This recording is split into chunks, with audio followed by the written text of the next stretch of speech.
Nili when they tried to now we don't make who created Nili when they are dating care and BMWs and Jandira think about BMW Ghana to them or no Ghana many bigger body Kanago so that in the really when you joy Kana BMS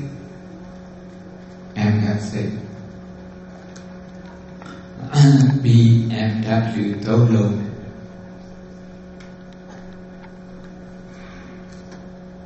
BMW Dolo Biga Kanago Biga body, I body, a bar body, so press body. When they turn the suit at Kanago, the deeper hand when they turn the suit at Anapanago, Kaya Lokone. Now be mine, and running up mine, sick. The sick, Jiniama, sick yet. A lot of cool say function to cool Jordan. I say a function to cool a little about mindfulness, awareness, and a little gentle. Breathing, mindfulness of breathing. Mindfulness of breathing. When you try to go, be it. Eddie Nakuga, Bina Amka, Anapana. So yeah, word come up, the name Pono. မေတ္တာတဲ့ပထမဆုံးကိုယ်မေတ္တာပွားတယ်ပြီးရင်ကိုယ်အိမ်ကုလိုမေတ္တာပွားတယ်ကိုယ့်ရဲ့ရက်ွက်ကိုယ့်ရဲ့ကိုယ်နေတဲ့တရားပေါ့အဲ့ဒီဟာမေတ္တာပွားတယ်ပြီးမန်းလေးတစ်မျိုးလုံးအပေါ်ကနေစီးကြည့်ပြီးတော့အာယုံပြုပြီးတော့မေတ္တာပွားတယ်တခြားဟာမရှင်းပြခင်ဒီဟာလေဘုံဘုံတို့လက်တွေ့ပြန်ပြီးတော့လှုပ်ချမယ်နော်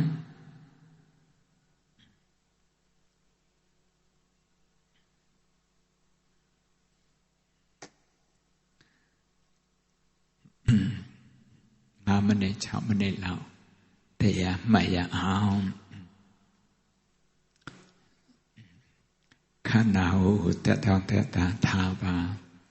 နောက်မိခြင်းနဲ့ဆိုနေရတယ်မမိဘူးဆိုရင်လည်းရတယ်ဒါပေမဲ့တရားထိုင်နေတဲ့ချိန်မှာမလှုပ်ပါနဲ့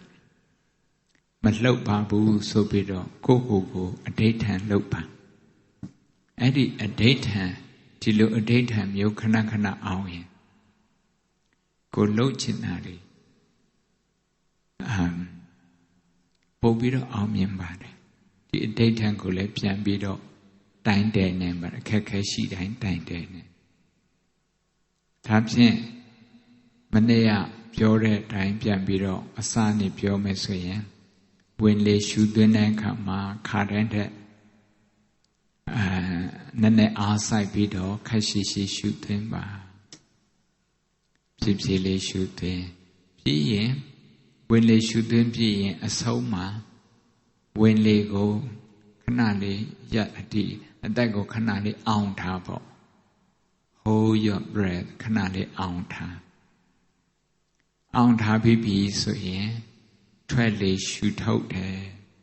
ထွက်လေရှုထုတ်တဲ့အခါမှာဝင်လေတဲ့နည်းနည်းလေးရှည်အောင်ရှုထုတ်ပေးပါနည်းနည်းလေးရှုထုတ်ပေးပါအဲ့ဒီဟာလေးစမ်းကြည့်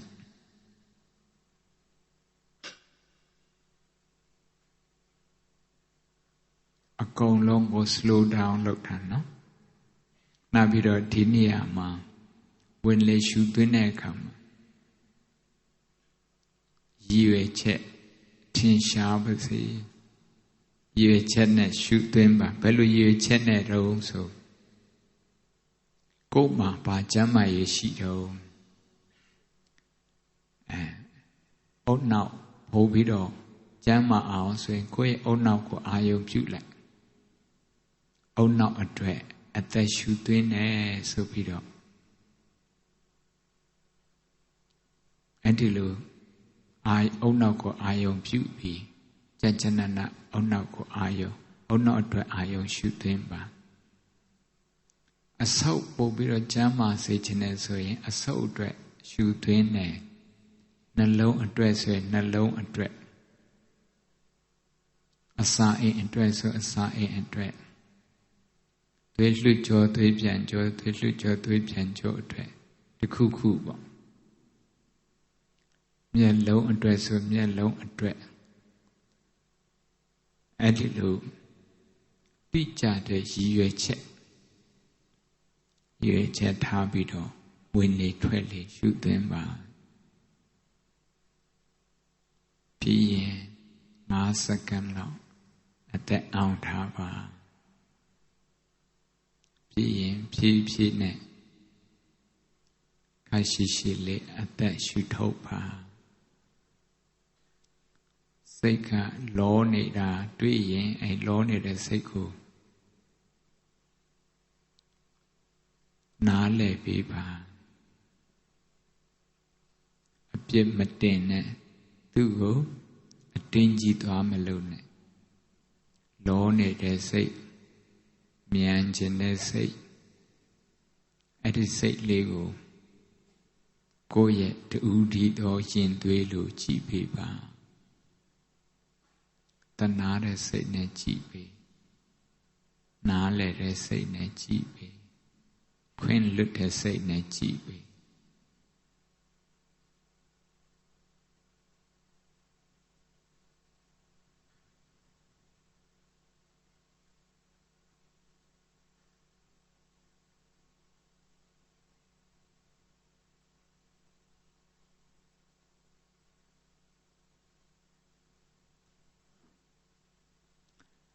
ထွက်လေရှုထုတ်တဲ့အခါမှာကိုယ်မေတ္တာပွားပါကောင်းတာကိုအရင်ပွားပါမယ်ရှိနေတဲ့ကောင်းတဲ့အရာတခုပွားမယ်ကိုယ်မှကျမ်းမာရေးကောင်းနေတယ်ဆိုရင်ဒီလိုကျမ်းမာရေးဆက်ကောင်းပါစေဒီလိုဆက်ချမ်းမာပါစေဒီလိုဆက်လက်ချမ်းမာပါစေဝင်နေတစ်ချက်ရှုထုတ်တိုင်းအဲ့ဒီလိုတစ်ချက်စိတ်ထဲမှာစိုးပါ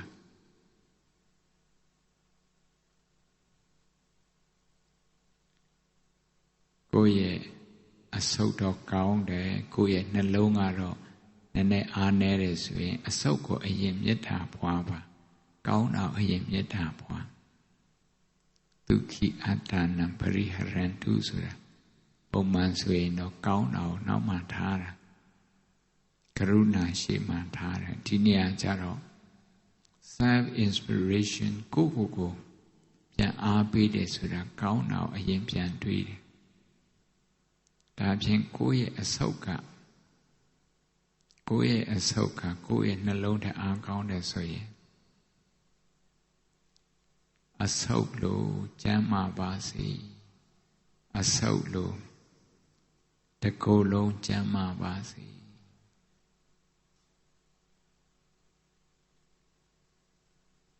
မျက်စိကျမ်းမာတယ်မျက်စိကောင်းတယ်ဆိုရင်မျက်စိလို့တကိုယ်လုံးကျမ်းမာပါစေကောင်းတာတစ်ခုကိုယူပြီးတော့အာယုံပြုပြီးတော့ကိုယ်မေတ္တာပွားပါ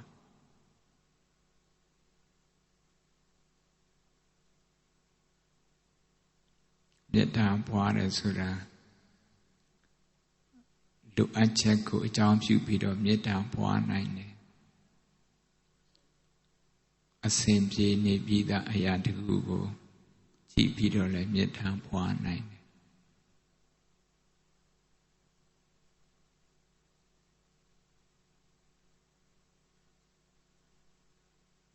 အစဉ်ပြေတဲ့အရာတခုကိုမေတ္တာပွားတာပါ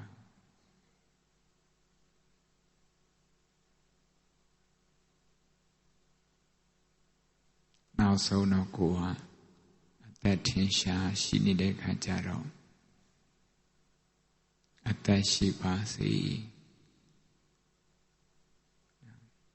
သာသနာတော်အတွက်အသက်ရှိပါစေလောကကြီးအတွက်အသက်ရှိပါစေမန္တလေးမြို့ပြန်လဲတည်ဆောက်ဖို့အတွက်အသက်ရှိပါစေတခုခုပေါ့မဟုတ်ရင်လေမိဘဆောင်ရှောက်ဖို့အတွက်သားသမီးဆောင်ရှောက်ဖို့အတွက်မကိုလုပ်ငန်းအောင်မြင်တဲ့လုပ်ငန်းဒီထက်ပိုပြီးတော့အောင်မြင်စေဖို့အတွက်အသက်ရှိပါစေကိုကိုကောင်းတာတွေးပြီးတော့မေတ္တာပွားပါ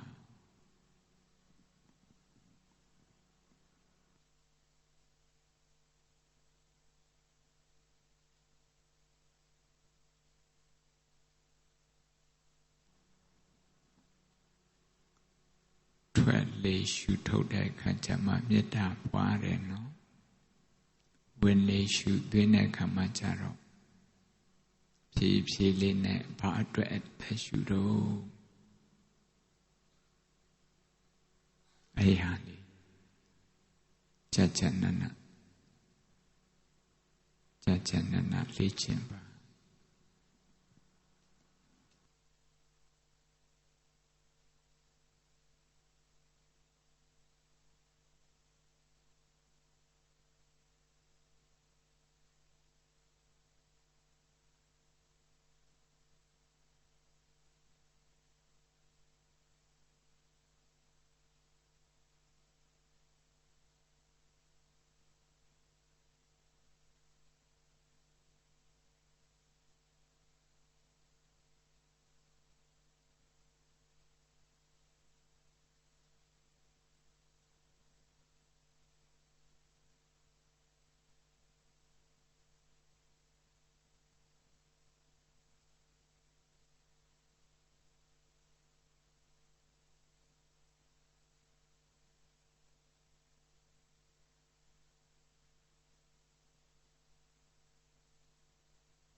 တခြားအတွေ့တွေဝင်လာတယ်ဆိုရင်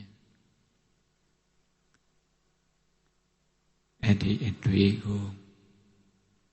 စမ်းစစ်ကြည့်ပါကိုယ်တစ်ခုခု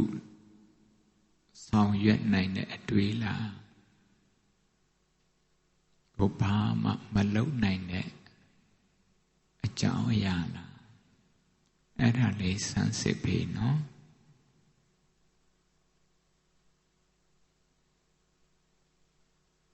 ဈာထဲမှာတခြားအတွေ့တွေပေါ်လာတယ်ဆိုရင်အဲ့ဒီအတွေ့ကိုအဖြစ်မတင်နဲ့အဲ့အတွေ့ကိုစမ်းစစ်ပြီး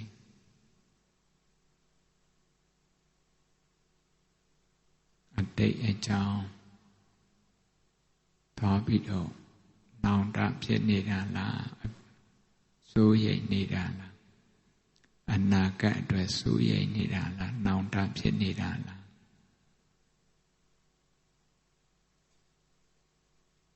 ဒါမဟုတ်ပြစ္ဆုတ်ပံမှာကိုလုံနိုင်တဲ့အရာတစ်ခုနဲ့ပတ်သက်ပြီးတော့အကြံကောင်းအဉဏ်ကောင်းတွေပေါ်လာတာလား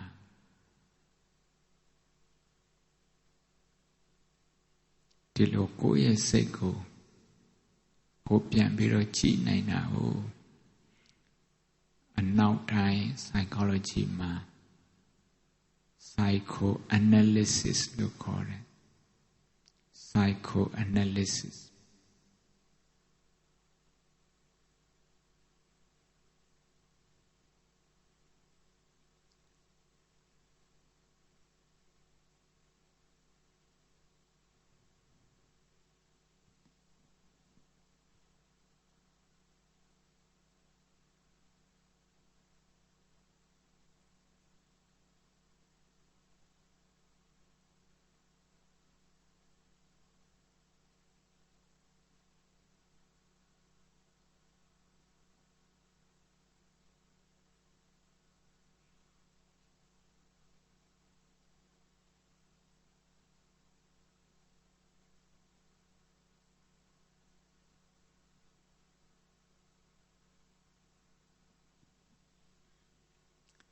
ကို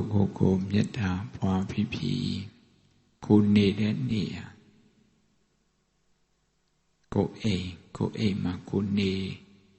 တဲ့ပုံကိုအာယုံပြုပြီးတော့နေချနေရပေါ့ကိုအိယာဖြစ်ဖြစ်မင်းစားတဲ့နေရာအခန်းတနေရာကိုမြင်အောင်ပြန်ကြည့် visualize လုပ်ဘေးကင်းပါစေလို့ကိုမေတ္တာပွားပါတန်ဃာတွေနေနေဆိုရင်လည်းပဲကိုယ့်ရဲ့ကြောင်းတစ်ခုလုံးမှာကိုနေတဲ့နေရာဘဟောပြုပြီးတော့တကြောင်းလုံးကိုမျက်စိထဲမြင်အောင်ကြည့်ဘေးကင်းပါစေလို့ထွက်လေရှုထုတ်တဲ့အခါမှာမေတ္တာပွားပါဗျာ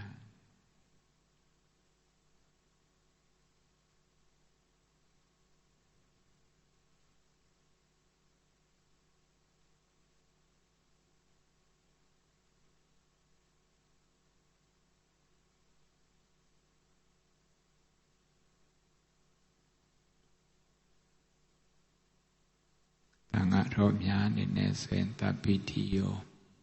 ဘေးရန်ကင်းပါစေမာအန္တရာယအန္တရာယ်တစ်ခုမှမဖြစ်စေနဲ့အမြဲတမ်းကိုယ့်ရဲ့ဖြစ်စီလေးပါးတက္ကတွေကိုမေတ္တာပွားနေတာဒီဟာလေးကိုကိုပြန်မေတ္တာပွားတာပါ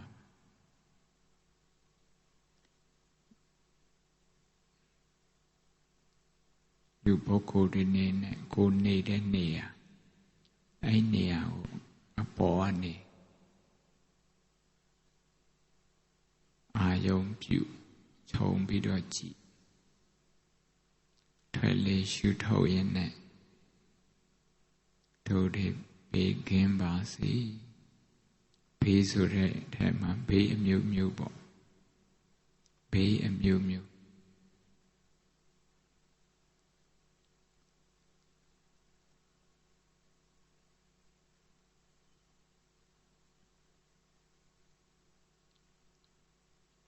မိဘေးတခိုးဘေးဆင်းရဲဘေးငလျင်ဘေးအကုန်လုံးဘေးကင်းပါစေပြီးရင်ကိုနေတဲ့အပြပေါ့ကိုနေတဲ့ block တစ်ခုလုံးကိုအာရုံပြုပြီးတော့ထွက်လေရှုထုတ်ရင်လည်းဘေးကင်းပါစေ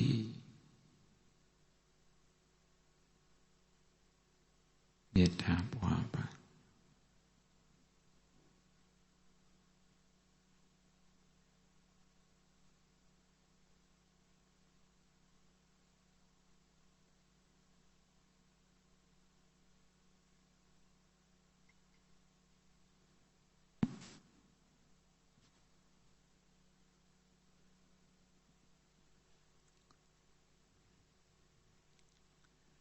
လူတွေအနေနဲ့ဆိုရင်ကိုယ်အလုပ်လုပ်တဲ့နေရာ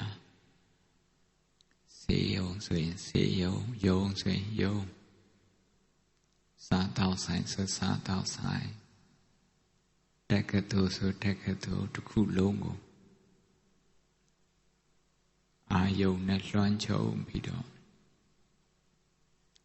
ဘေးကင်းပါစေမေတ္တာပွားပါ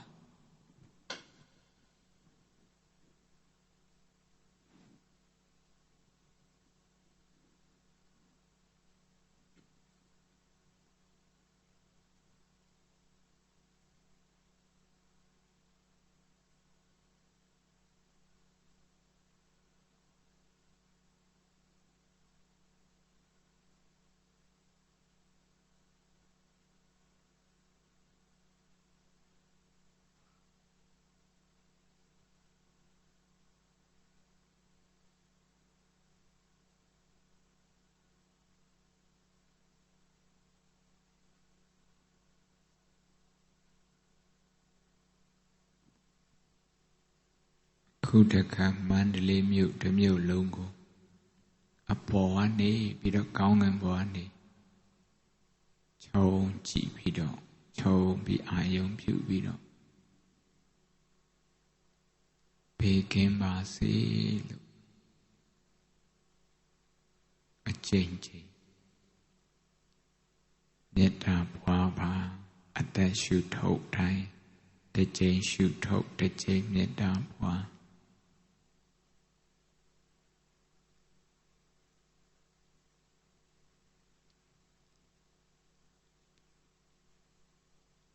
ဖြည်းဖြည်းနဲ့ညင်ညင်သာသာအသက်ရှုသွင်းမယ်အသက်ရှုထုတ်မယ်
တရားထိုင်တာဒီမှာခဏလေး